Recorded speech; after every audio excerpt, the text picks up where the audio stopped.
Ada perbedaan pendapat yang kita bebas memilih salah satunya, dan ini ada dua. Perbedaan pendapat apabila pada dua hal ini, maka kita bebas memilihnya. Yang pertama tadi sudah kita sebutkan, ketika khilafnya khilaf apa? Tanawwu'. Ketika khilafnya itu adalah variasi cara melakukan amalan yang disyariatkan. Ini kita boleh memilih yang kita sukai, yang kita senangi, yang mudah untuk kita, tidak apa-apa. Misalnya ada orang ketika doa istiftah selalu yang dibaca Allahu Akbar kabira walhamdulillahi katsira wa subhanallahi bukrata wa asila. Tidak pernah baca doa istiftah yang lainnya, tidak apa-apa. Atau misalnya dia setelah salat wajib membaca doa istiftah itu, salat sunnahnya membaca doa subhanakallahumma wa bihamdik wa tabarakasmuka wa ta'ala jadduk wa la ilaha ghairuk. Nanti salat sunnah yang lain lagi membaca Allahumma ba'id baini wa baina khataayaya kama ba'adta bainal masyriq wal maghrib ila akhiril hadis. Ila akhirid du'a. Ya, enggak apa-apa. Karena khilafnya apa? Tanawwu'. Kita bebas memilihnya. Yang kedua jamaah, ketika khilafnya dalam masalah afdaliyah. Jadi para ulama berbeda pendapatnya itu mana yang lebih afdal, tapi mereka sepakat dua-duanya boleh dilakukan atau semuanya boleh dilakukan.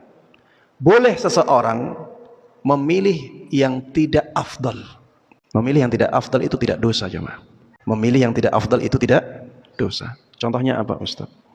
Contohnya misalnya masalah mendahulukan tangan atau mendahulukan lutut ketika akan sujud atau ketika akan berdiri. Mana yang didahulukan, tangan ataukah lutut? Para ulama berbeda pendapat, tapi semua ulama mengatakan dua-duanya boleh dilakukan. Kalau kita misalnya melihat bahwa pendapat yang mengatakan mendahulukan tangan sebelum lutut ketika akan sujud itu pendapatnya lebih kuat, boleh bagi kita untuk mendahulukan lutut dulu. Karena khilafnya apa? Tentang mana yang lebih afdal. Begitu pula misalnya contoh lainnya, duduk tasyahud yang salatnya hanya 2 rakaat. Apakah tawarruk ataukah iftirash? Jemaah sekalian rahimana rahimakumullah, para ulama sepakat dua-duanya boleh dilakukan. Perbedaan pendapat dalam masalah ini tentang masalah mana yang lebih afdal. Maka bagi orang yang mengatakan tawarruk lebih afdal, boleh bagi dia untuk iftirash. Sebaliknya juga demikian. Bagi yang mengatakan bahwa iftirash lebih afdal, boleh bagi dia untuk tawarruk. Karena khilafnya apa? Afdaliyah. Dan melakukan yang kurang afdal itu tidak berdosa. Contoh lagi, sujud sahwi.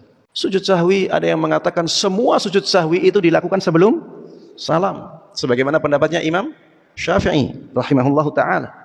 Beliau mengatakan demikian. Semua sujud sahwi itu sebelum salam. Sunnahnya seperti itu. Ada ulama lain yang mengatakan dibedakan. Kalau misalnya kesalahannya karena kekurangan, maka sujud sahwinya kapan? Sebelum salam.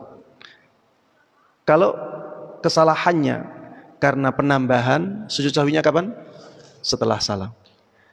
Kalau kesalahannya karena keraguan, maka dibedakan.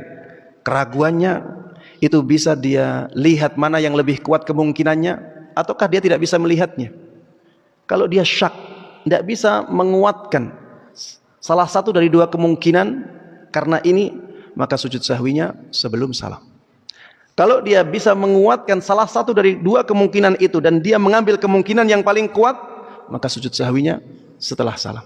Ada yang memerinci seperti ini, tapi jamaah semua ulama mengatakan semua kesalahan yang mengharuskan sujud sahwi boleh sujud sahwi sebelum salam. Boleh sujud sahwi sebelum salam. Sehingga apabila ada orang yang sujud sahwinya terus sebelum salam, tidak ada masalah. Walaupun menurut dia yang lebih kuat adalah pendapat yang menyebutkan perincian-perincian tadi.